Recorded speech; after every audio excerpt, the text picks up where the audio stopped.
फैसलाबाद से मोहम्मद अशफाक मुगल। अद्वियात की कीमतों में 200% इजाफा, गरीब अवाम ताजर फट पड़े, फौरी इजाफा खत्म किया जाए।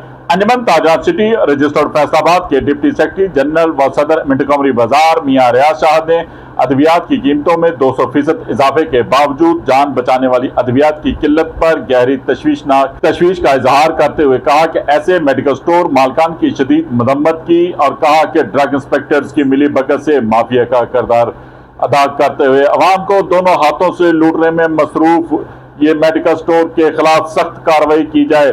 हुकूमती इदारे हस्बे मामूल खामोश तमाशाई बने हुए हैं। मियां रियाज शाह ने वजीर आजम मियां शहबाज शरीफ, वजीर आला पंजाब मोहतरम मरियम नवाज शरीफ से अपील की है कि फौरी तौर पर अद्वियात की किल्लत और तेजी से बढ़ती हुई अद्वियात की कीमतों का नोटिस लेकर पूरे सूबे में खास तौर पर फैसलाबाद हॉस्पिटल्स में अद्वियात की दस्तयाबी को यकीनी बनाया जाए और इनकी कीमतों को कंट्रोल किया जाए। इस वक्त गरीब आदमी 2 वक्त की रोटी बमा मुश्किल खा रहा है, इतनी महंगी अद्वियात कैसे खरीदेगा। घर घर बीमार मरीजों के लिए इलाज मुआवजा करना इंतहाई मुश्किल हो चुका है।